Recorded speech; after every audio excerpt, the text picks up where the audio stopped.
13 oras matapos tayong matalisod sa China, ang ating Smart Gilas Pilipinas sasabak muli sa aksyon at pipilitin bumawi kontra naman dito sa Bahrain sa ating kauli-uliang laro sa group stage ng FIBA Asia 2011. Magandang tanghali po sa inyo lahat. Mag-umar dyan kasama si Coach Ronnie Magsanok para sa Active on IBC. At si Coach Raiko Roman at ang kanyang tropa ay susubok na formally ilusot ang Pilipinas doon sa next round, and this is what happened last night against China. China dominated our squad. Of course, ang telling point doon is yung second quarter na kung saan binuhusan nila tayo ng maraming puntos and they limited us to only 8 points. Kung kaya't naghabol tayo, naibaba natin, but eventually China escaping with that 15-point win. So, pipilitin nga po bumawi ng ating Smart Gilas Pilipinas dito sa Wuhan, China sa pagpapatuloy ng aksyon kung saan itong Bahrain naman ang ating makakalaban na tinalo naman nung tinalo natin nung opening day na United Arab Emirates. Totoo yan. Itong Bahrain ay natalo sa kanilang unang laro, 92-52 laban sa China, at natalo na naman sila 91-53 laban dito sa koponan ng UAE. So it's been 2 lopsided losses para dito sa Bahrain, kung kaya't inaasahan natin na makalulusot tayo rito kontra sa Bahrain. I stand corrected. 101-49 ang talo ng Bahrain laban sa China, a 52-point defeat. Maasa tayo na walang duda at walang agam-agam na makakalusot ang ating Smart Gilas squad doon sa second round. Mark Barroca getting the starting nod muli para dito sa Smart Gilas Pilipinas. Kasama niya ito sina Marcus Doutit, Ranidel de Ocampo. Merong konting usapan bago mag-jump ball. At ito na po, action is underway. Pinapanood niyo po ito live na live dito sa Active on IBC. Casio getting the starting nod para dito sa Gilas Pilipinas. And Chris Chu ang kukumpleto sa ating 5. Barroca right away attacking the baseline. So turnover kaagad ang naihanda ng Pilipinas para dito sa Bahrain. At kitang-kita mo rito ang Bahrain, napakahilig talaga mag 2-3 zone defense. At magkakasubukan na naman dito because sabi nga natin, in 2-3 against the 2-3 zone defense, nagkakaproblema minsan ng ating koponan. And again, sa China once again, we did not shoot the ball really well from the 3-point line. Let's see how well we are able to break this zone of Bahrain here in the first.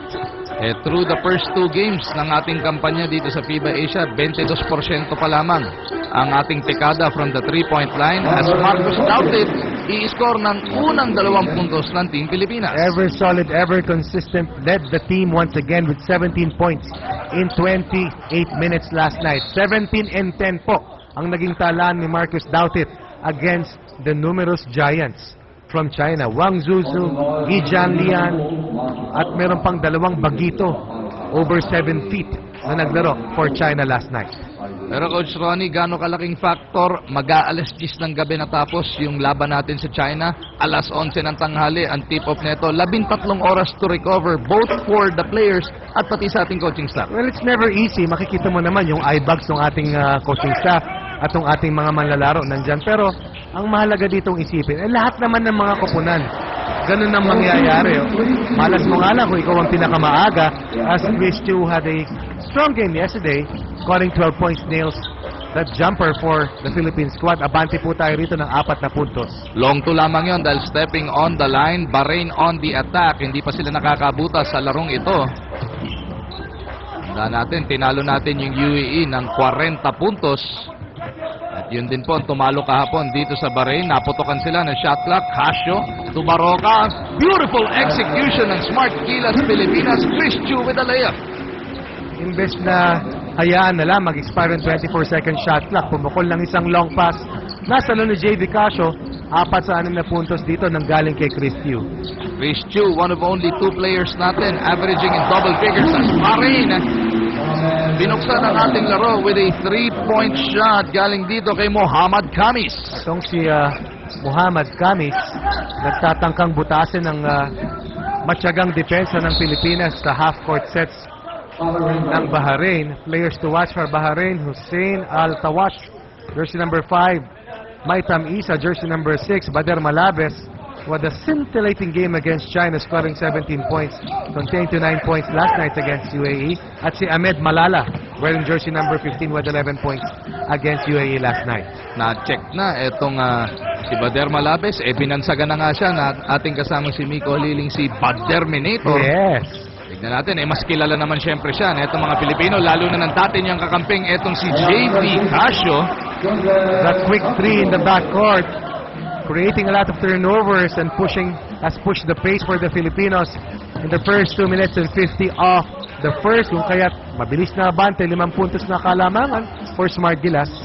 At kung napansin nyo, itong si JV Casio at si Mark Baroka sabay na naman dito sa sahig. Si Chris Chupan tumatayong small forward dahil nga naman hindi pa rin pwedeng maglaro itong si Chris Lutz at si Marcia Lassiter. Patuloy nating ipinadadalangin na mabigyan na ng clearance itong si Zio Lassiter at si Chris Lutz upang makatulong sa kampanya ng ating bansa. Here, ito makikita natin itong si Ahmed Malala trying to go for that pull-up jumper. Tapituan ng team foul itong Pilipinas. Ang Pilipinas ay huling nagkampiyon dito sa FIBA Asia noong 1986. 5 total titles for the Philippine team. 1960, 1963, 1967, 73, and 86. Second winningest team in the 25-year history. Of course, behind the 14 titles, itong koponan ng China. Batang-bata, no? Oo.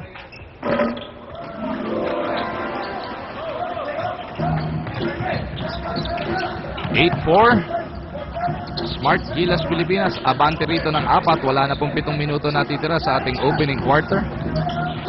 Casio, gustong itakbo yung kanilang set play. Goes to Baroka. Cross-court pass. Chu, looking to be aggressive. Nakita si JV for a 3.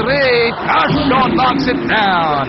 Casio making his first start dito sa laro kontra sa Bahrain. Came off the bench in the first 2 outings. JV Casio had 5 points yesterday. At ang maganda rito para kay JV, magandang paniwala yan. Unang 3 niya pumasok doon sa unang 2 laro. Para sa Smart Gilas Pilipinas, Casio only shot 2 of 7 mula dyan sa 3-point line for 29%. In fact, as a team, we have not really been shooting the ball well doon sa 3-point area. We were only 17% in our first game against UAE. Pero tambakan yun.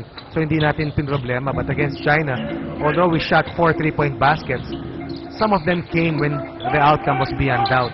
And definitely, yes, as we go deeper in the stretches of the FIBA Asia Tournament, kakailanganin natin yan. Yung kanyang klaseng weapon, yung pagtama ng ating 3-point shots. De Ocampo with a rebound. At tatakbo na naman ang Gilas Pilipinas. Diretso kay Doughty ang bola. Si Kuya Marcos hindi naka-shoot.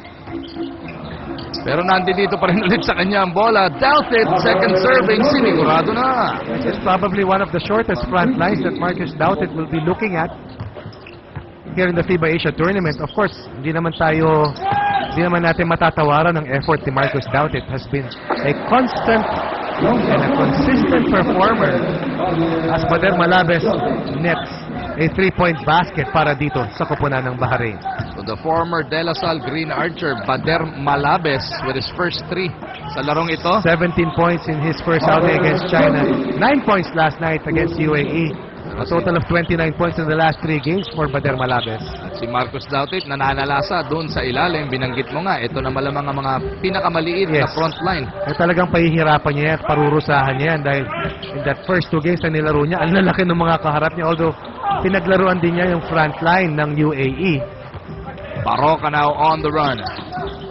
Iniwan para kay Chu, natawagan nga lang ng traveling. Ngayon sinasabi natin na iba yung interpretation doon sa mga traveling calls na itinatawag kung hindi plantado yung iyong pivot foot.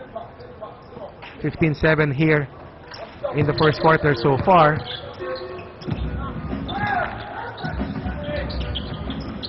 Bahrain. Talagang yung outside shot nila gusto nilang i-establish dito. As Casio gets a layup, may kasama pang foul. And JV with maybe his most productive game so far. Meron siyang 11 points. Yes, 11 points ng first game. Average nito, 8 points per Yes, game. 5 puntos kagabi. At eto, mabilis na 5 puntos sa first quarter para kay JV Casio. That has been the game plan all tournament long so far for Team Pilipinas. Pressure on the basketball, force your opponent to miss, secure the defensive rebound, and run as hard as you can and attack the transition defense of your opponent. Nabitin nga lang yung bonus free throw, pero ito na ang unang double-digit lead para sa Smart Gilas Pilipinas, 17-7. Nasa atitalan, Malabes. Tinatao dito ni Chu. Outside jumper na naman. Mintis para dito sa Bahrain. At tumatakbo ang mga Pilipino. They go to Ranidel de Ocampo. Excellent punch pass coming from Chu. Once again, a defensive rebound fueling a transition attack. It has been a series of forward passes to just initiate that running game for Team Pilipinas. A lot of open court baskets for our country. 12 ang abante ng ating Smart Gilas Pilipinas. Baroka giving up the foul doon sa atake ni Muhammad Ali. Yan yung matibay na on-the-ball pressure, backcourt pressure likewise. Ang mindset dito ng Pilipinas laban dito sa Bahrain, ayaw na nating pabiluhin. Gusto nating makapahinga ng maaga and rotate our starters para maging sariwa tayo pagpasok sa susunod na round. Although magkakaroon naman tayo ng break tomorrow. Day of bukas. Lahat ng mga koponan. Ang buong FIBA Asia sa Lunes po. Mag-uumpisa ang ikalawang round ng aksyon. At mag-iimpake na rin ang 4 na mga koponan na hindi papasok. One team will not make it per group. 4 na groups, 16 teams, 3 lamang ang tatawid bawat bracket.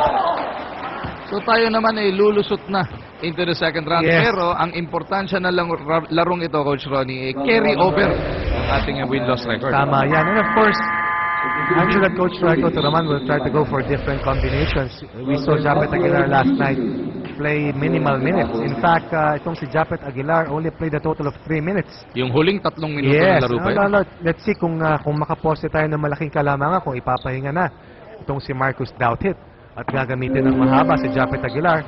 And also try to give more minutes para dito kay Jimmy Alapag at kay Kelly Williams para mas mahasa pa at mas mag-blend dito sa kanilang mga bagong kasama sa koponan ng Smart Gilas. At tandaan din natin na sa 10 tao ang niro-rotate ngayon ni Coach Rico Toroman as Mac Baracael, the third leading scorer ng Gilas Pilipinas, is now on the floor. Top scored in that initial outing against UAE with 17 points. And now is tasked to play the small forward position given the fact na yung dating ni Kelly at ni Ranidel has filled the spot dun sa power forward position, yung 4 spot. Ang gusto ko dito kay Mac, kahit kagabi kontra sa China, ibang klase yung pusong pinapakita niya. Kaya naman yung averages niya is at 9.5 points and 5 rebounds per outing. Ang lalaki ng kalaban, 5 rebounds. After seeing that game and doing that game on TV yesterday, gusto kong paniwalaan that we have narrowed the gap between China and our national team. And I will continue to hold on to that belief. But of course, that remains to be proven as we try to go up against the elite teams deeper into the tournament. Of course, mabigat na yung second round matchup natin. May Japan, merong Jordan, at ang Syria. But when we get to the quarterfinals, nandyan na Korea, Iran, ang mga posible nating makabangga. As Gilas looks to extend this 14-point lead. Baseline jumper, Baracael on the bench delivers. Once again, those shots from the perimeter, especially the open ones, are the key shots that we need to make against teams that are supposedly the top contenders. They are bigger, they occupy space on defense, and they will force our offense further away from the basket. Muhammad Ali pinasok yung ikatlong 3-point shot para dito sa Bahrain. Naibaba niya sa 13. Si Muhammad Ali yun, ha? Hindi si Muhammad Ali. Muhammad Ali. Lilinawin lang natin yan. With an E on the Muhammad. Ranidel, touch passing na naman. Chu! Over Douthit. Pangalawang napaka-figure perfect na pasa niya galing kay Chu. And without hesitation, we're not settling for the 3-point shot. Instead, we're moving the ball well, attacking the interior, and without a legit shot blocker there, everything has been easy for us on the inside.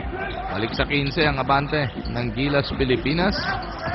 Bahrain looking for a way to get to the basket. Ganda naman ng spin. Naiwan si Douthit doon. Hindi mo naman mabablanko sa 0 to.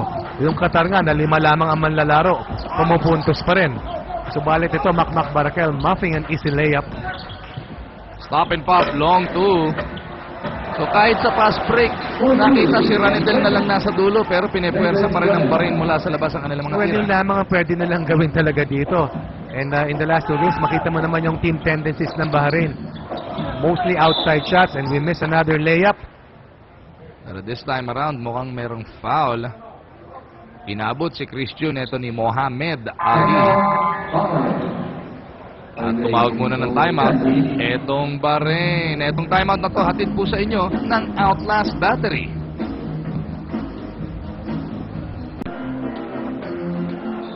Gusto niyo bang manalo ng signed Smart Gilas jerseys and basketballs? Text your message of support to the Smart Gilas Pilipinas national team. Just text Gilas space message/name to 2346. Available to all Smart, Globe, and Sun Cellular subscribers. Visit www.interactive.ph/FIBA Asia to support your national team per DTI NCR permit number 6671 series of 2011. Looking good so far itong bounce back game ng Smart Gilas Pilipinas. As nakapagtayo na tayo ng medyo sizable lead kontra dito sa Bahrain matapos tayong matisod kagabi ng Republic of China. Chris Chu goes 2 for 2. Very productive backcourt here in the first quarter para sa Team Pilipinas. Jay Ricasio getting his points. Chris Chu likewise contributing. Even Makmak Baracael getting the job done from the perimeter area para dito sa Pilipinas. Wala na po isang minuto natitira sa ating opening quarter. 29 puntos na itatala ng Gilas Pilipinas. Without a doubt, this is the highest scoring quarter para sa Team Pilipinas. Yesterday, hirap na hirap tayong pumuntos, especially in the first half. Kung kaya't nalimitahan tayo to only 21 points in the first 20 minutes. But eventually, we were able to score 39 points in the second half.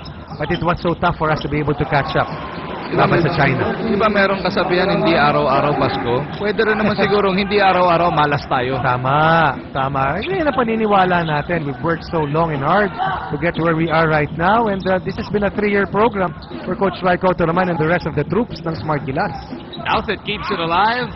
At ito na, Kelly Williams nasa sahig, looking to feed Douthit ulit. That was a foul called against Rahman Mubarak. Douthit getting that interior pass galing kay Kelly Williams, and he will be fouled really hard. Alam mo, tatlong sunod-sunod na laro.